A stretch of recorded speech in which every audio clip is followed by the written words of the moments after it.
A French-linked container ship just became the first Western European vessel to transit the Strait of Hormuz since the Iran war began. MarineTraffic shows that the CMA CGM Kribi crossed on April 2nd, hugging the Iran coast near Qeshm, then steamed toward the Muscat while signaling the owner of France.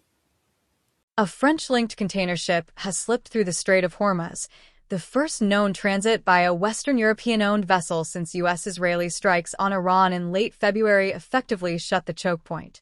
MarineTraffic vessel tracking data shows the Malta-flagged CMA CGM Kribi, operated by French carrier CMA CGM, crossed the strait on April 2nd, sailing south along the coast of Oman after hugging the Iranian shoreline between the islands of Qeshm and Larak.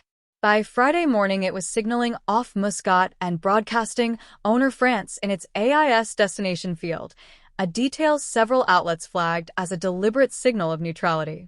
The passage appears to mark the first French-owned transit since the war all but closed the waterway that normally carries roughly a fifth of the world's oil and LNG.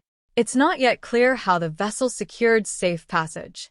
CMA CGM and President Emmanuel Macron's office did not immediately respond to requests for comment, and Reuters noted it could not determine whether Paris brokered the transit. The timing is conspicuous. The ship moved through on the same day Macron said a military operation to reopen the strait would be unrealistic, arguing that only diplomatic efforts would work, and that reopening must happen in consultation with Iran. French diplomats have reportedly been working to soften a UN Security Council resolution that could have authorized force in the strait, while Macron has tried to assemble a coalition to guarantee free passage once hostilities ease. Since late February, Iran has tightly controlled access, allowing a trickle of traffic, mostly Iran-linked vessels or ships flagged to countries it views as friendly, including China and India, while threatening to strike U.S. and Israel-allied shipping. Until the CMA CGM crossing, Greek-operated tankers were the only Western European-linked transits publicly identified.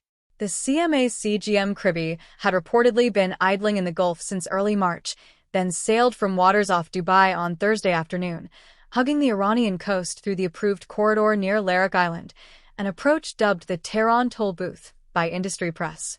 Analysts caution that AIS data in the region is complicated by jamming and spoofing, but multiple trackers and people familiar with the movement confirmed the exit. The transit comes as CMA CGM and other lines have rerouted Gulf cargo via multimodal workarounds, using Omani and UAE ports such as Sohar, Fujairah, and Khor Fakkan, plus Jeddah on the Red Sea, to avoid Hormuz altogether. Whether the Kribi's passage signals a broader reopening or a one-off diplomatic opening remains uncertain, but it has raised hopes that coordinated arrangements involving Iran, Oman, and select flag states could gradually restore limited commercial traffic.